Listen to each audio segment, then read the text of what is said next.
This looks like a good spot. Let's set up here. Okay, this is my nifty little box with all my VR gear. I have a Pelican box because I just don't have to worry about breaking anything, so I just keep it in here. And there's a reason why I have this tape on here. We'll get to that later. So if you come on over here, you can see what's inside. I have the Samsung 360 gear, or Gear 360. I have a Galaxy S7 phone. I have the Zoom H2n. This records in spatial audio, which is fantastic for VR because it gives you a binaural experience. Basically, you hear it as if you were there, and as you move your head, the sound moves with you. It's really cool. I have some cables, an extra battery, and a little portable battery because when you're working with all this, batteries just go fast, so it's nice to have. So to start, I actually pull this guy out and this guy, okay? And I make a cool little setup here. This is the front of the Zoom, the one with the screen, that's the front. Knowing which is the front is super important because when we get into post and editing this, if these are not aligned, your life will be quite painful. So it's good to set this up so that the lenses and the audio are aligned if you want to do 360 video with spatial audio. That's the front. The front of the Samsung is technically this with the screen. This is the front lens. However, the center of the frame is actually created with the back lens. I hope that makes sense. The center of the frame is shot with this back lens, not the front of the camera. So to line this up, you put the back facing lens, the one that doesn't have the screen on it, align it with the front of the Zoom. The front of the Zoom is the screen here. Booyah, okay? This is why I have this tape. It's a really nifty, really easy setup. And what kind of tape is this? Just some regular old gaffer's tape bought off Amazon. You can use anything, but gaffer's tape is easy to rip and it doesn't leave a residue. So I literally just tape this on. Just jerry rig it. It looks a little hokey, but it works pretty darn well. But now I can put this all on the tripod, just right there. So follow me up to the tripod. I just screw it on.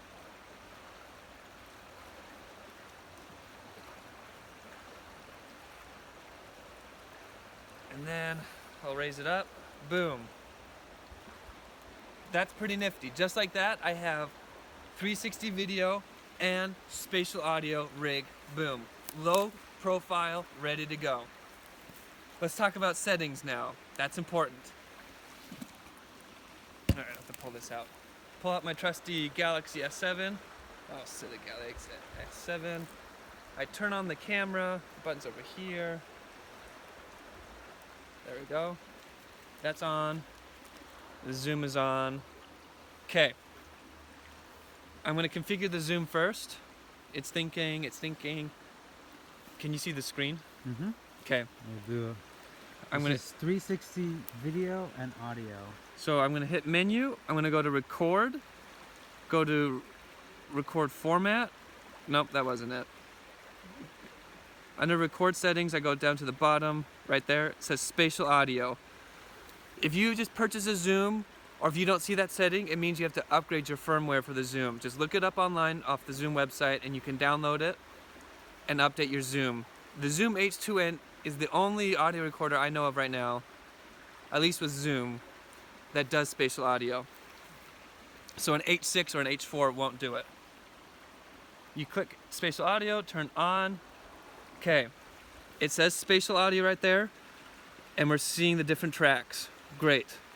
So you just move your gain to where you want it to be. Somewhere around -12 is a good one. I might bump it up because I'm not going to be talking in our shot we're going to be doing today. Okay, cool. Great. Let's talk about settings for the 360 camera. So you connect, the great thing about the Gear 360 is it has seamless connection with Android, with the Samsung phone. I am probably the biggest Apple fan that's ever existed, and it does hurt me that I own an Android, and I only did it because this beautiful system that they have going on that Samsung made is actually really compelling. You get live video preview. I repeat, live video preview as you're filming in 360 on the phone. That is unprecedented, people. So I'm going to connect to the Gear. It's connected. Great. Cool beans, cool. All right. Changing to live view. My settings, you have to make sure it says 3840. It might be hard to read, but 3840 is the 4K. The Samsung does do other resolutions, lower resolutions, and it can be set up in that way, so just make sure it's in 3840. You can change the exposure. I think the exposure could be, it's at -6, maybe at a +1 right now. That's really cool. You can't do that with the GoPro rig or even the key mission. I don't know if you can do that. So you can change the exposure right on the fly. White balance is auto, HDR off. This is great. Basically, we're ready to go now. So before we start, once you start recording, you can hit record on the phone or on the thing. Before I hit record, I go to settings on the app and I say auto correct angle. So this is what's great, really cool with the Samsung is, I'm not perfectly level right now with my tripod, and I don't care because the Samsung will auto level it itself when I stitch it, and I don't have to do anything to make that happen. It just does it. That is fantastic because it's always an issue to get it level. I just put this exactly where I want it in the most opportune angle. So, you know, maybe I want it kind of right here, right above this. We can see the creek. We can look up. We can see the house behind us. It'll be a fun shot. All right. I'm going to point this where I want it to point, where I want the center frame. Again, remember how I lined up the video and the audio here? So I want the beginning of the shot, I want us to be looking at the creek. It's so beautiful. Okay, great. All right, back to business. I'm gonna hit record. Can you see both of this? Yep. Okay. I hit record on the Samsung, and I hit record on the Spatial audio recorder. Okay? It's recording up here, it's recording down there. Another mission critical thing you have to remember. Tell the camera the file name you see on the zoom so that you know when you're watching the video which is the corresponding audio file. It is Spatial Audio 007. You can see that right there on the screen. This will be amazingly important when we get into editing this. And then I'm gonna slate. You can either do snaps or a clap.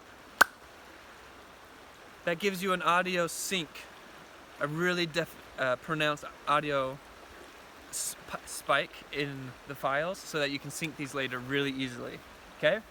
After that, we're ready to go. When you're filming in VR, you can't just hang around the camera because it'll see you. So we gotta go hide. Kevin, we gotta go hide. Run away. Grab your stuff. So grab your stuff and run away. Go hide behind this tree. Cool thing with the Samsung now is, again, I said there was a live preview, and it's true. There is a live preview. I can see it live right now on the phone. It's not stitched live. That'd be too crazy. But I can see what it's seeing. I can turn it sideways. Can it see us right now? Can't see. I can kind of see us right now. You can see my leg. So that's cool. Beautiful. So we're gonna let it run. We're gonna be quiet for a little bit. Let it run, and then we'll go revisit this and resume. I'm gonna stop the recording on these. So stop it on the audio and stop it on the video. Is there meaning behind the order? No. No. It doesn't matter about the order. Yeah. Cool. So we just successfully did a clip that we'll be able to do. We'll be able to sync in post so that the video looks good and that its corresponding spatial audio they're oriented so that if you watch this on YouTube or in a head-mounted display and you move, not only will the video move as you look around, but the audio will move as if you were standing right here, because if you're looking at the creek, it sounds different than if you're looking away from the creek or looking this way. You can tell where it is. And that's what the spatial audio is doing. It's recording in 4 channels, front, back, left, and right. And I'll show, that'll be the next step, showing how that works in post. While we're out, I do want to show one more thing. With the Samsung gear, you can stitch on the fly. You don't have to import this into the computer and then stitch it with some fancy, expensive program. I'm in the VR app. There's 2 ways to do this. You can either Wi-Fi transfer, or I guess it's through Bluetooth, but transfer over the air the video file to the phone and stitch it, or you can import the footage to your computer and then put it on the phone and stitch it with the phone. You have to stitch it on the phone if you're a Mac user. If you're a PC user, you can use Samsung's VR editing suite. I'm a Mac user, I don't own a PC, I will never own a PC. So, how do we do it? It's already too much that I own a Samsung phone. So, I'm on the Gear 360, this is the clip that we just did. I'm gonna click save. And it takes a good chunk of time, but it's actually, yeah, and then it's just saving. And once it's fully saved, we'll be ready to go. Something that's extra cool about the setup that I have here and this Wi-Fi streaming is, so let's say I was done and I wanted to pack up. I put the phone in here, it's still saving it. I can pack everything down with the camera still being on, and it'll be streaming and transferring the footage to the phone. I'll close it up, and now we can keep moving while it's saving to the phone. That's pretty cool, right? Right. Okay, so let's wait a little bit and see when it's done transferring. Now that I've recorded, transferred, and stitched my video on the Samsung S7, I need to transfer the footage from the S7 to my computer. So when I connect it, I use the Android file transfer tool. There's a link to the description where to download this. You'll often get this can't access device thing. You go to the phone and click allow. If it doesn't automatically show up, just quit it and then open it up again, and there you go. So this, basically you can see everything on the phone. Under DCIM, you'll see Gear 360 and Gear 360 Share. Under Gear 360, this is where your stitched, well actually your stitched and unstitched footage lies. You can also transfer unstitched footage to here and stitch it on your phone, which is pretty neat. This stuff is already stitched. And I'm going to drag off this file right here, 100. I just know that that's the one that I'm going to use. There's a bunch of other stuff. I'm going to drag it over into my tutorial folder.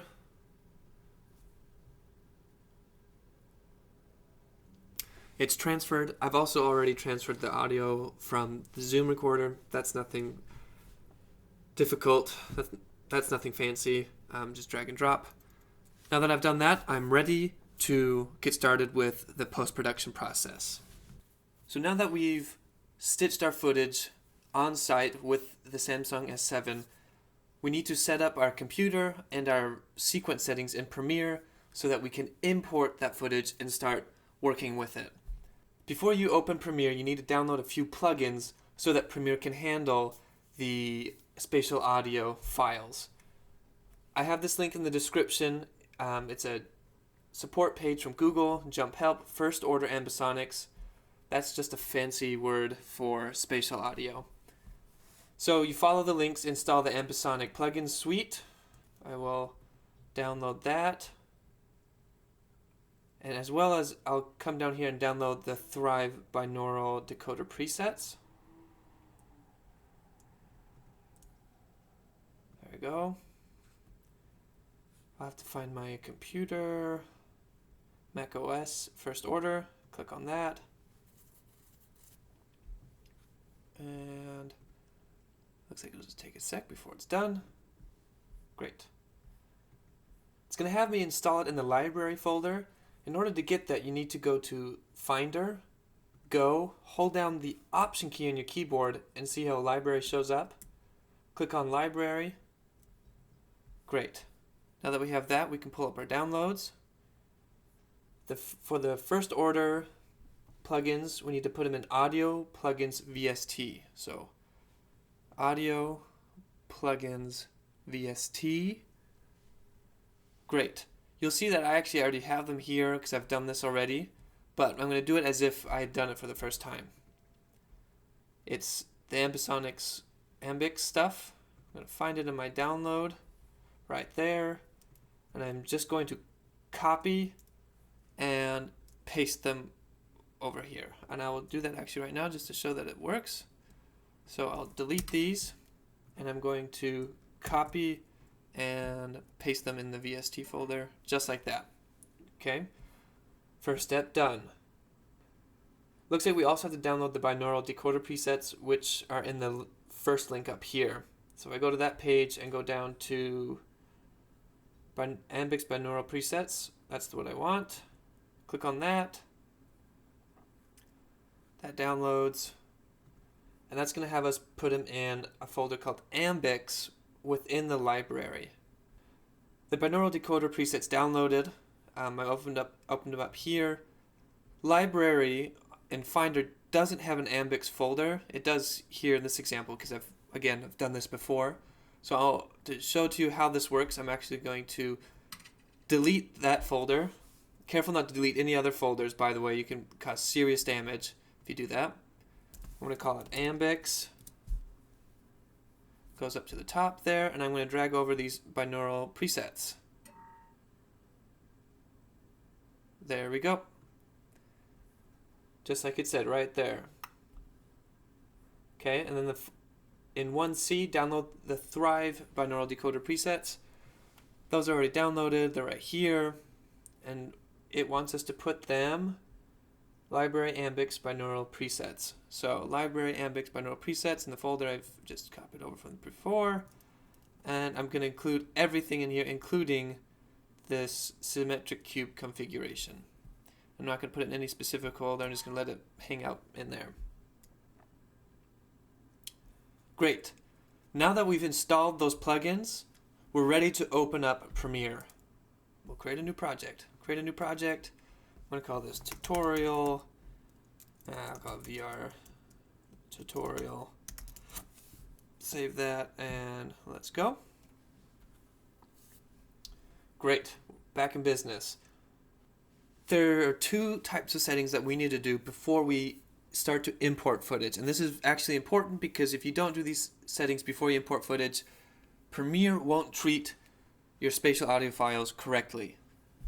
So the first thing you have to do is go to Preferences and Audio. We need to quote unquote install these plugins. So we're going to go down here, Audio Plugin Manager, and we went into Audio and under Preferences, Audio Plugin Manager. This pops up. What you're going to do is click Scan for Plugins. These ones are showing up because it's already found these. I'm just going to do it again. Cool. It finds them. Nothing too fancy. You click OK. Now that we've scanned for the plugins, I'm actually going to go back to the audio panel and preferences and make sure that my multi-channel media is set to adaptive. Not use file or mono, but adaptive. These are adaptives like your keyword. Anytime you have the option to click adaptive when working in spatial audio, make sure that setting is clicked.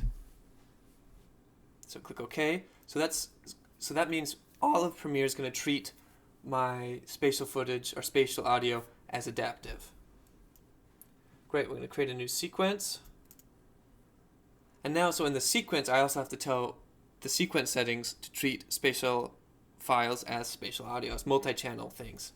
I go to settings, I'm going to create a custom sequence 2997, that's what the Samsung 360 films in. I'm going to manually type in 3840 by 1920, which is the resolution of that camera. Great. Then the rest of it don't have to worry about. I'm going to click on tracks, and again, anytime you see stereo, you need to change it to adaptive. or multi-channel. So I'm going to click the master to change the master to multi-channel. 4 channels because the Zoom records 4 channels when it's doing spatial audio. And here are my 4 tracks. Let's go to adaptive. Anytime you can put adaptive or multi-channel. I'm going to call it here VR. I'll just call this a test. Great. You can add more tracks if you really want to. Doesn't matter, now or later. It's fine. Click OK. Great. Now we're ready to start importing footage. As you see, Color Eyes, also known as the VR GoPro player, if you have that installed on your computer, it'll automatically pop up when using a VR, a 360 video sequence. This is really nifty. While you can preview 360 footage inside of Premiere, this is nice because it syncs with whatever where the playhead is in Premiere, and you don't have to change the viewer in Premiere. And this is a great way to get a quick and dirty preview of how your footage is going to look in a head-mounted display or on a desktop browser. I'm not going to exit out of this. I'm just going to lay it down here. Again, Color Eyes is the older version. The new one is just called GoPro VR Player. They're the same thing. Cool. Want to reiterate, before you import footage, make sure that you've gone to your audio preferences and set multi-channel mono media to adaptive, and that you've set up your sequence to multi-channel and the tracks are adaptive. Because now when I bring in footage, Premiere is going to treat those spatial audio files correctly. So I'm just going to drag over my tutorial thing here. Importing files. Great. Cool. So I have my video here and my spatial audio file here. We'll just drag it over right like this. There's the video. Nice. There's my creek. Has some audio on it. And here's the spatial audio. Just drag it over. Notice how it comes in as one single track instead of 4 different tracks. That's how you know you set up your sequence and your project correctly. Otherwise, if it wasn't done correctly, you'd get 4 different tracks across the 4 audio tracks here. That's not necessarily the end of the world, but if you need to correct the orientation of the audio or the video, you're going to have an issue. You won't be able to do that. You can only change the orientation of spatial audio when it's in one single multi-channel track. So, if your footage or if your audio is coming in 4 tracks, one way to get around it is 1, go to your preference audio settings, set multi-channel media to adaptive. Also make sure your sequence settings are set to multi-channel and all the track settings are set to adaptive. Once doing that, and if you've done that, one final way to make sure that the spatial audio gets read correctly is you can right click on the audio file you're going to use, go to modify audio channels, and if it were set on mono or use file, just make sure it's set to adaptive on both of these places. Do that and then it'll be treated correctly. Great. So let's first of all sync our video and audio. I'm just going to highlight both of these. Right click, click synchronize. I'm going to use the audio as the synchronizing point. Click OK. Thanks. Great.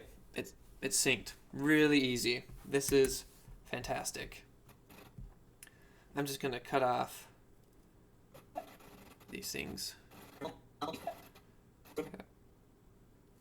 Notice in my audio here, or my video, I slate. L008. Kevin says the name of the audio file to the camera so that I know which audio file matches that video file. Or Kevin says the audio file to the video camera so that I know which audio file matches that specific clip. Right now I only have 2 files in here in this project, so it's really easy to know which ones go with what. But let's say if you had 15 shots and 15 different clips, or maybe you had a dry take and you didn't hit the audio recorder or whatever, and everything gets out of sync that way, it can be really difficult to figure out what goes with which, especially when there's nothing happening in the clip except for a creak or a crowd. It's hard to differentiate and know which clip goes with which one. So that is why we clap so we can have an audio sync, as well as we say the audio file to the video camera so that we can match the right clips together. Great, now that I know that the clips are matched, I'm just going to cut this up so it's nice and clean. Nope, not like that, like this. Cool, so we got a good start, and then I'm just going to go until the end, until we show up. That's where we come out of the tree. I'm just going to, there we go. I'll cut it right here. Great. So, as of right now, if you are not going to change the orientation of the video, you don't really need to do anything. You could export this and move on with your life. This is because when we were shooting, and when I mentioned earlier on in this tutorial, is matching the center frame of the camera, or the center of the frame. As you remember early on in the tutorial, when we were recording, I made sure to line up the right camera lens with the front of the audio recorder. The back camera lens of the Samsung Gear 360 is the center of the frame right here. Oddly, it's a little counterintuitive. And then the screen on the Zoom recorder is the front of the recorder. So I know that these clips, the video and the audio, were filmed both facing the same direction, which is absolutely critical, because otherwise, if you move the video or move the audio, you're going to have a hard time trying to figure out how those two match up. This saves a lot of headache. It's not impossible, but it's just you're going to have to manually sync them otherwise. Great. So, again, if I didn't want to change the orientation of this, the offset, I can just export this and move on with my life. But I'm going to show you, let's say, you know what, I actually don't like that this is the center of the frame. I actually maybe want it looking down the other way. Maybe I like this angle a little bit more. So I'm going to go to Effects, look for Offset, drag it onto the video track, just like that. And it shows up right here, Shift Center 2. It starts at 1920. See how nice that is? Premiere knows how to work with 360-degree footage. It's a beautiful thing. So instead of starting right here, I'm thinking I actually want to have this clip start here. So when people watch it, the center of attention starts at this end of the creek. Okay. This means, however, since I've changed the orientation of the video, I need to change the spatial audio correspondingly. So I can't just drag offset onto the audio. That doesn't work. This is why we installed those plugins before we started Premiere. So if I go to Effects and search Ambix, not double X's, just one. Here they show up under Audio Effects. You use the Audio Rotator Z_01. This is basically the offset effect for audio. So I'll just drag this onto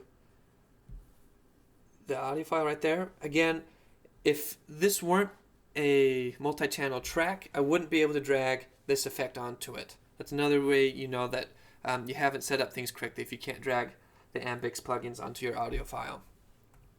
Cool. Well, the Z-axis rotation is how you change the offset, but it's not in the same...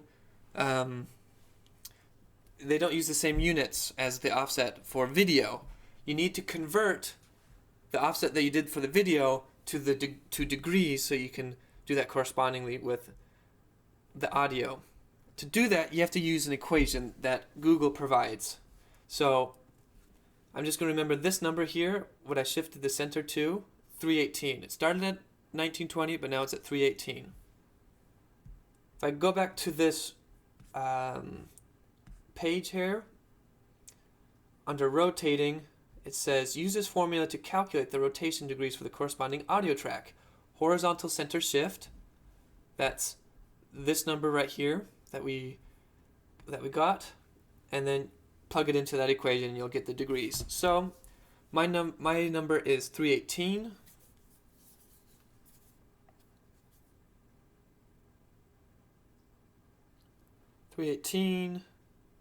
Divided by 3840 times 360 minus 180 equals negative 150. I'm going to do that one more time just to make sure it was correct. 318 divided by 3840 times 360 minus 180 equals negative 150. Great. So now that I have the degrees, I can plug that into my audio rotator. Negative 150. And that's it. We've offset our video footage and we've offset the corresponding audio so that the spatial audio matches how the video is oriented. From here, we can export and we can share it and upload and be done. However, I do want to show how you can preview the binaural audio within Premiere so that you don't have to export, upload it to YouTube, and then finally figure out that it's not synced correctly or something's not working.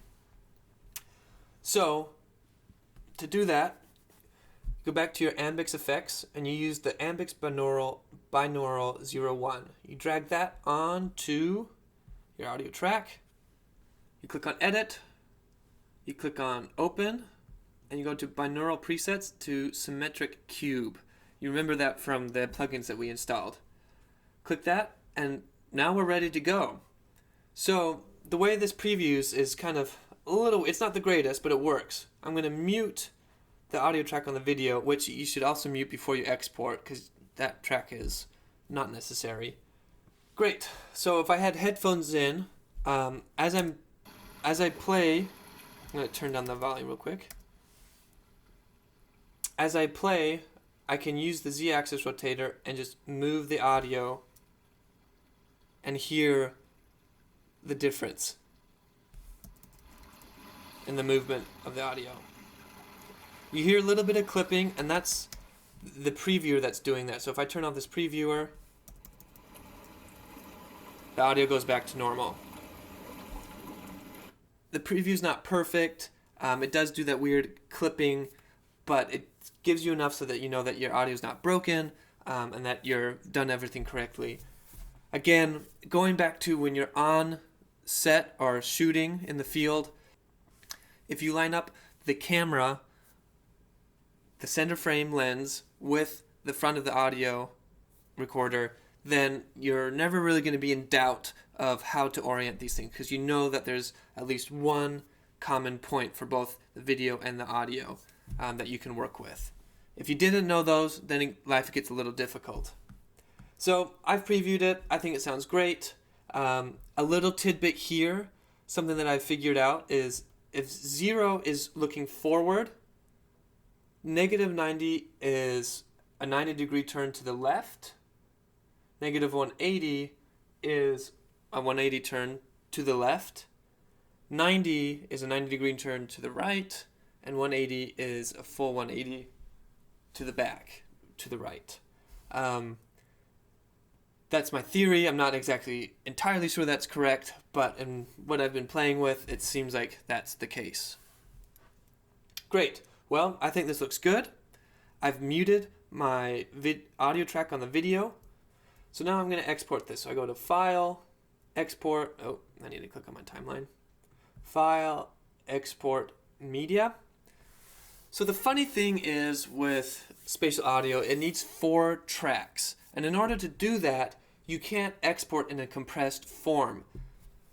The video that comes out of the Samurai Gear 360 is a compressed MP4 file.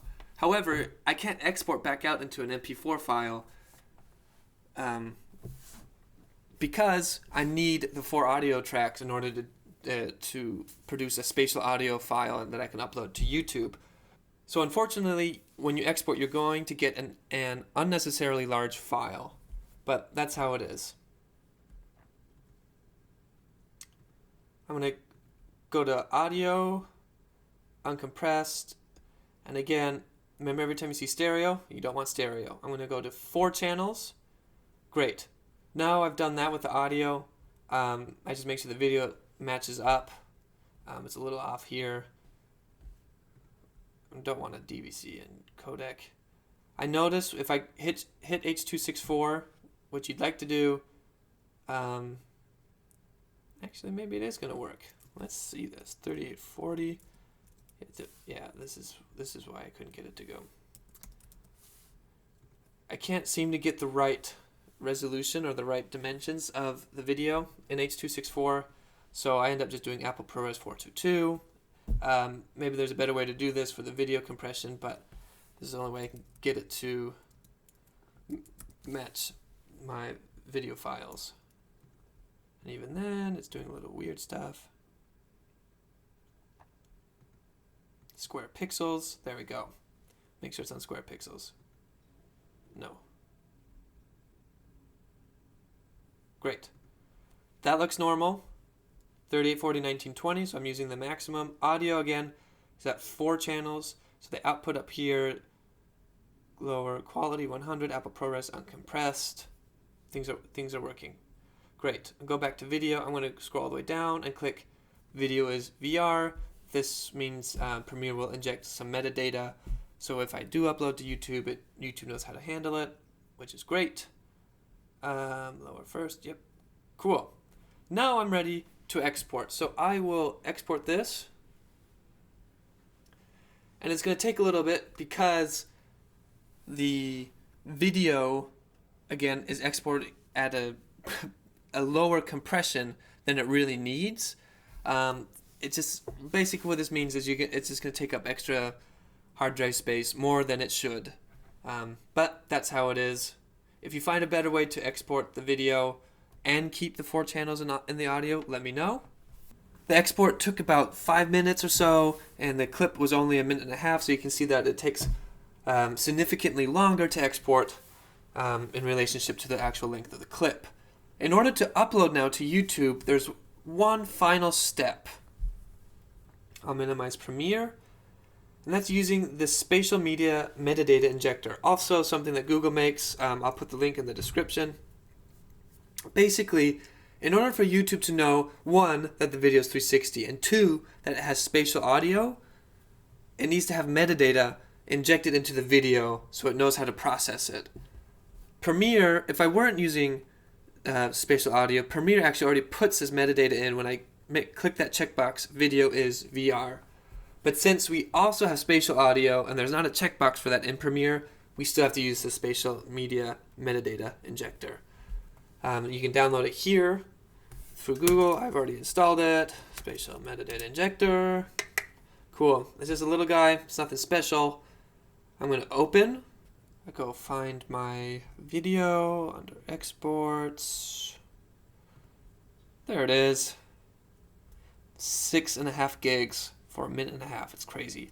Click open.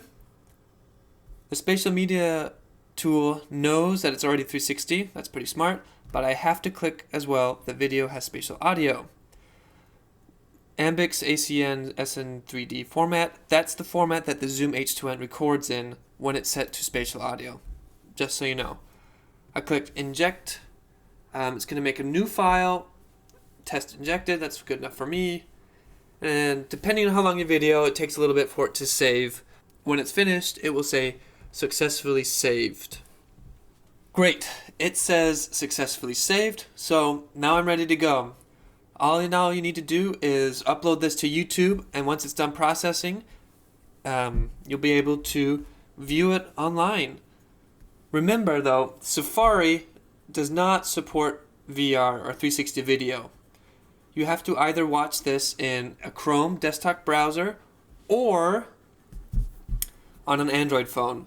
iOS, unfortunately, also doesn't support spatial audio yet. It does support 360 video, and if the video does have spatial audio, it'll just render as stereo, so you won't get quite the cool effect. So to test this, you go onto a Chrome browser or use an Android phone. And make sure to use headphones so you can get that binaural experience as if you were standing right there.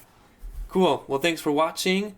If you have any questions, comment below. Let me know if you find a better way to do this. Thanks.